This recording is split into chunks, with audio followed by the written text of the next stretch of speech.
opportunities in the village of Loudoun County, Virginia. Have no hope. Have no hope. Don't be surprised when you run into people who seem to be having some serious hormonal challenges. Dumb, stupid, people doing things that don't even need to exist, probably getting paid, but who cares? Bottom line is, if you've already died, you can come here and live the rest of your life. Live the rest of your life in a village like this. But if you have yet to build your life, don't move to fungal villages like we have here in Virginia. It's a fungal village. Don't live there. You'll only find garbage. You'll only find people who have already died. Like this lady has already died. And she still works here, providing stinky ass food to people. But the point is, it's not even my first experience. I mean, I've been given red flags 500 times to never live in villages. It's just that I kept taking classes, certifications for no reason, and dumb villages. Don't live in dumb villages. Somebody would have to hear this at some point, and I'm going to record this. Don't live and don't come to dumb villages, dumb, dead, empty villages where only screwed up and already half dead are working in position of so-called authority. Their life exposure has been so limited. It's like a rat talking to an aggravated rat that's already been experimented on and it's already half dead. So if you don't want to be speaking to half dead rats, don't come to villages. Don't live in villages. Take your life somewhere else. But if you're already half dead and you have already multiplied, oh, who cares? But whatever that means, you're already half dead. This village may provide for you, and the rats may not be as aggravated because you won't be interacting much with them. You'll be living in your own hole. Dumb dead rat hole. Loudoun. Dumb dead rat hole. Village of Loudoun County. And all places that look like this. It's pretty much the same all over US. Outside of a few places, it's not a good place to live unless you live their lifestyle, and that lifestyle is not for everybody. I wish I knew things 15 years ago. Only if I knew 1/5 of what I now know. Only if I knew 1/5 of what I now know. There's no way in hell I would have been out 12 years ago. I would have focused only on one thing and I would have gotten out of here. So this lady Linda is on her way to, who cares? Doesn't matter. Linda is just a name. I also came across a really nice lady, actually. She was very nice. Her name is Kate. Extremely nice. And the opposite. But the point is, over here, negatives are a lot more than positives. So it's not like there is no positive here. But the negatives would far outweigh the negatives would far outweigh the positives. My mouth can't even say positives. I mean, there's so many negatives here for somebody like me. So you have to know your needs.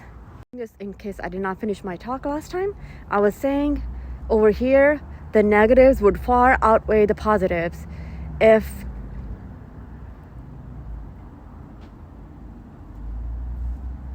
it doesn't even matter. There's no if there. There is no if. The negatives would far outweigh the positives.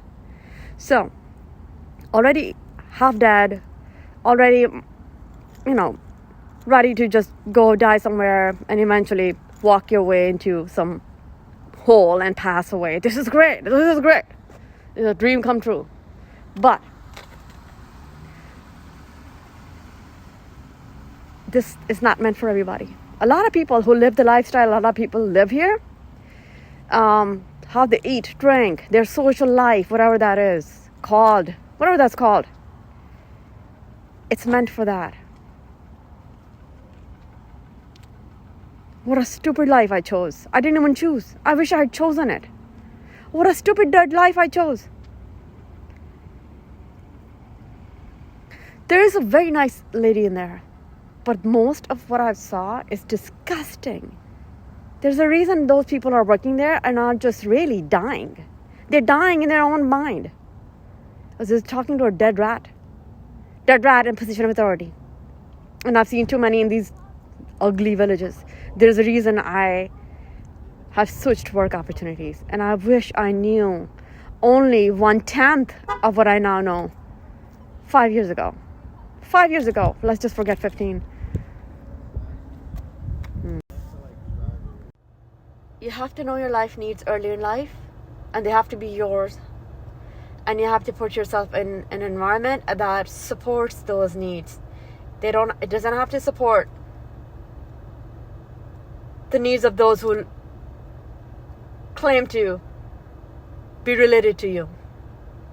But it has to support your needs, and it has to happen early in life. Otherwise, the life would suck the blood out of you. It would not be a life worth living. There's a reason my soul spirit just died. And I had to switch jobs because I didn't realize it wasn't half the time, it wasn't even the job. It was where I lived and where it was located. These environments are designed for these people. They're designed for these people because these people have outlets that some don't have. They have outlets that some don't have. And those outlets can be blinding. It works for them. It works for the dying rats. It doesn't work for a lot of people. It did never work for me. It's half the time that I left certain jobs, the job was not the problem. I'm realizing now. It's where it was located. It's how empty and depressing and ugly it was. And how we can't really truly connect with all those people that work there. And I just wish I knew so many things 15 years ago. This is not the life I would have chosen to live. Because I never really chose.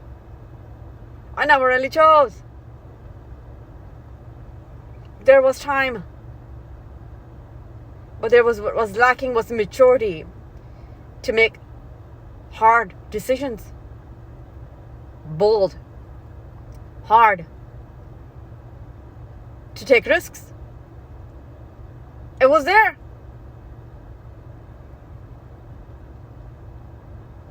Oh my God, how did I do this? How did I end up here?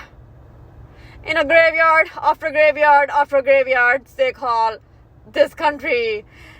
It's fine, the country is good. But I think some people are not meant to be in graveyards.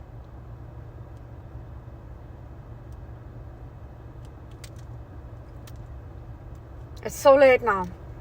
It's so late. Graveyards just happen to have people who are already half dead.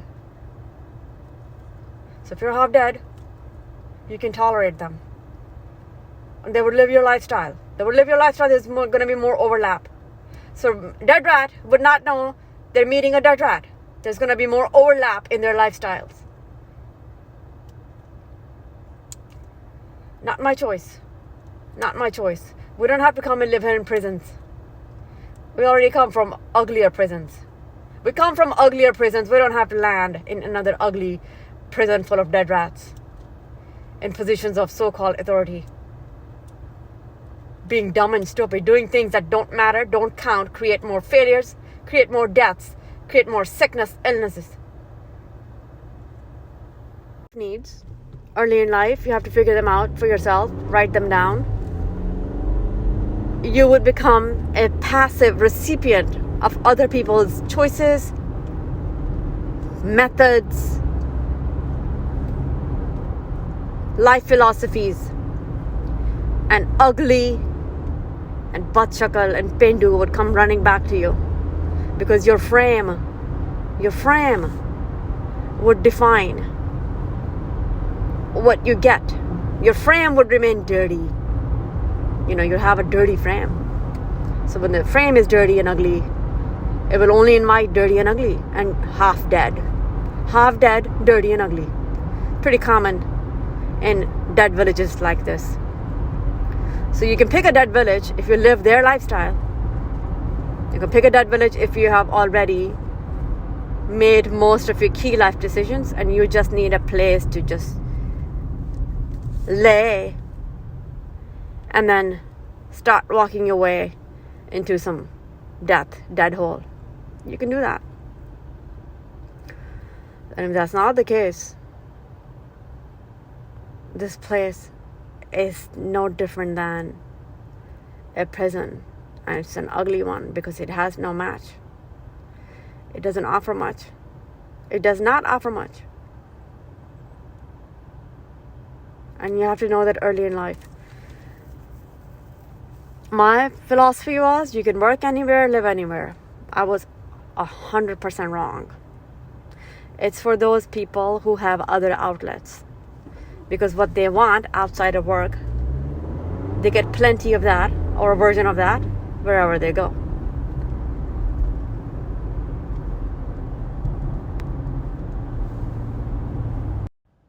You'll find yourself driving long distances on the roads just to get to a small place that's going to give you a small value. So it's good to be smart about our choices in terms of where we live.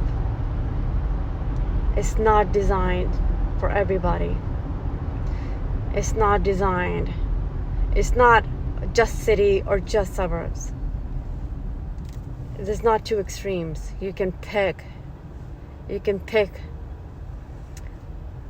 There are choices that would satisfy at least 60% of your needs, if not 100.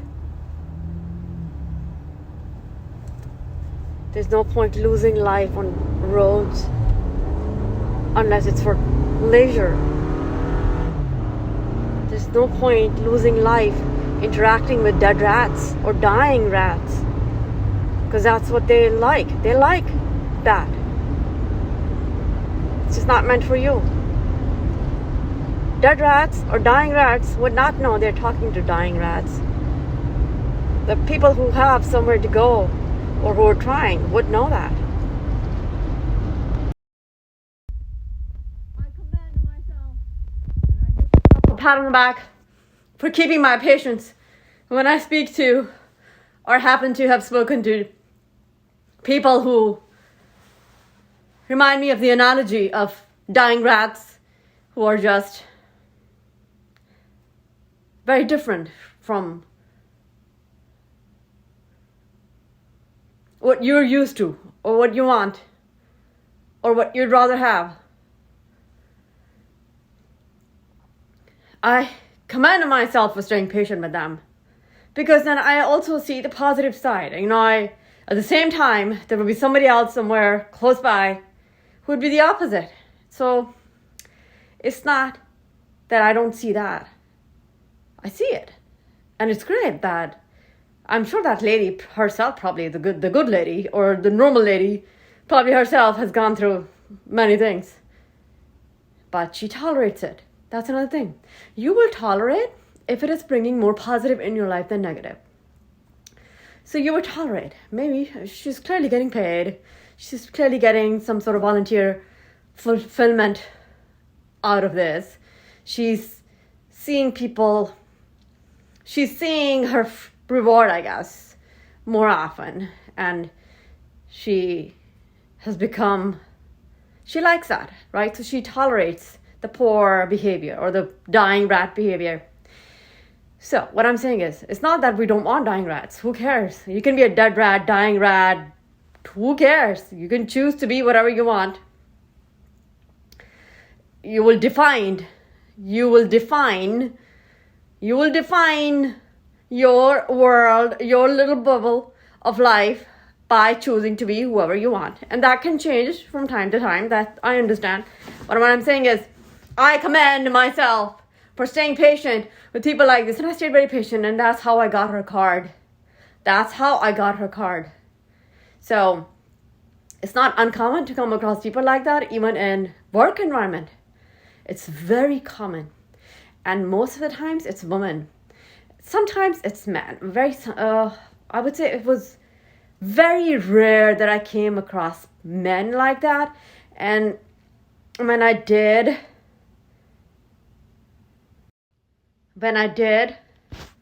it wasn't that they were known to be that, so I knew what to expect. They were known to be that, and it worked for them.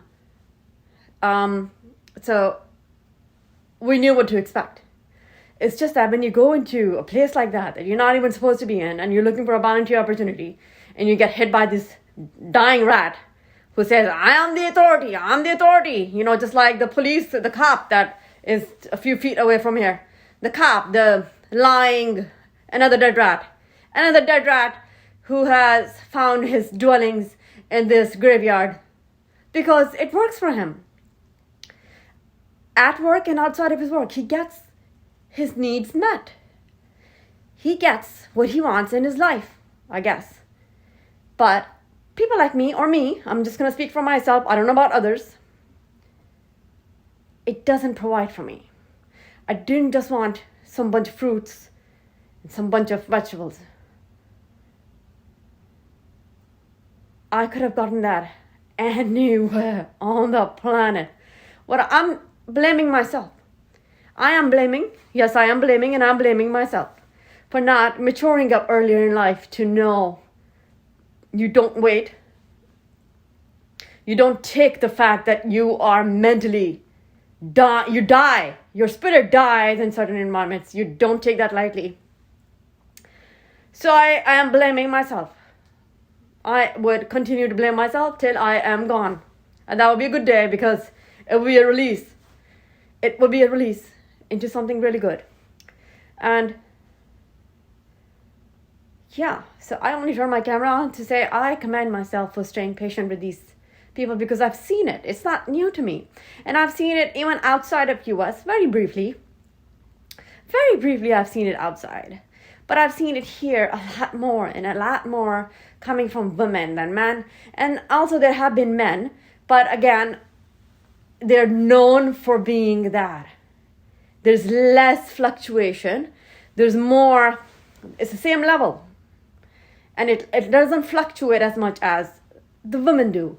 And volunteer opportunities are best when you do it in a group setting, when you do it through an educational institution, or if you have found your way into some non-government organization or any organization, but you are in a group setting, you're part of something that is well known, then it's easier to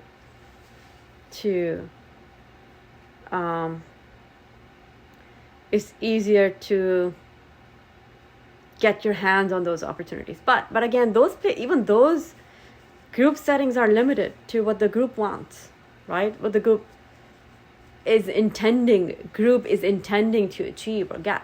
But if you have very specific needs, you have to first find your way into an organization in some way, some capacity that supports those volunteer opportunities, and then go through them. Otherwise, if you are by yourself, that's, I guess, a law of the world. You will run into more dying rats than normal living people. It's just period.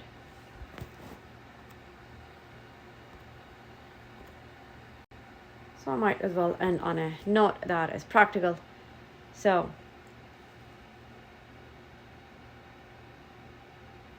you should aim for institutions that can put you in settings, group settings, people settings, or settings, environment, organization settings that support the type of work you want to expose yourself to, type of opportunities you want to expose yourself to.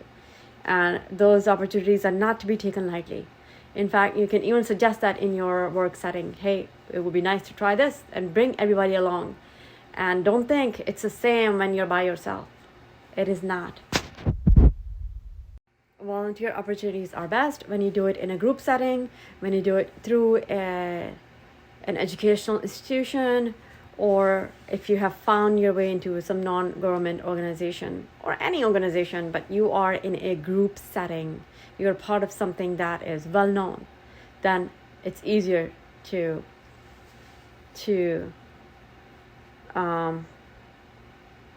it's easier to get your hands on those opportunities. But again, even those group settings are limited to what the group wants, right? What the group is intending to achieve or get.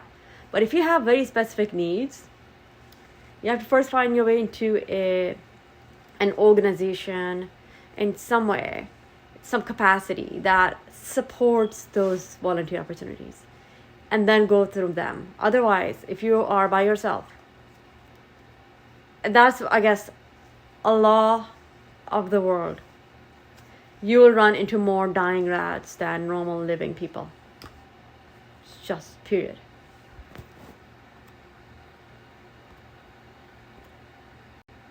So I might as well end on a note that is practical. So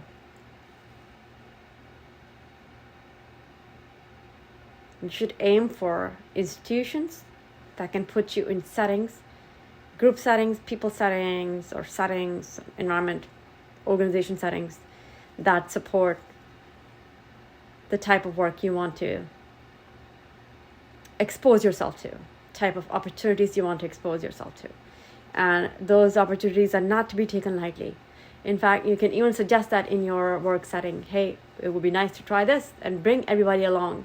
And don't think it's the same when you're by yourself. It is not. Volunteer opportunities are best when you do it in a group setting, when you do it through an educational institution, or if you have found your way into some non-government organization or any organization, but you are in a group setting, you're part of something that is well known, then it's easier to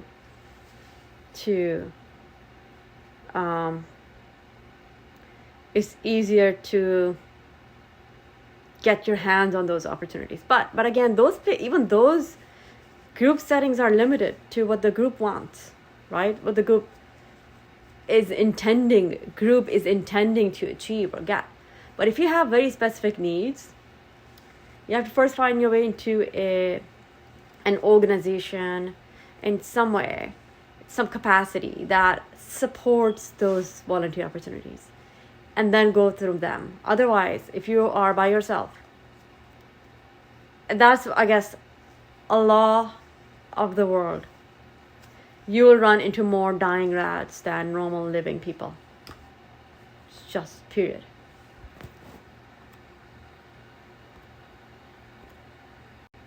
So I might as well end on a note that is practical. So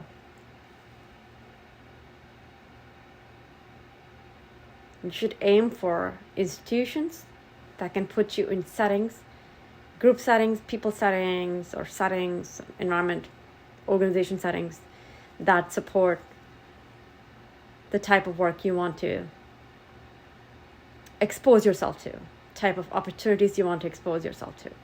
And those opportunities are not to be taken lightly. In fact, you can even suggest that in your work setting. Hey, it would be nice to try this, and bring everybody along. And don't think it's the same when you're by yourself. It is not.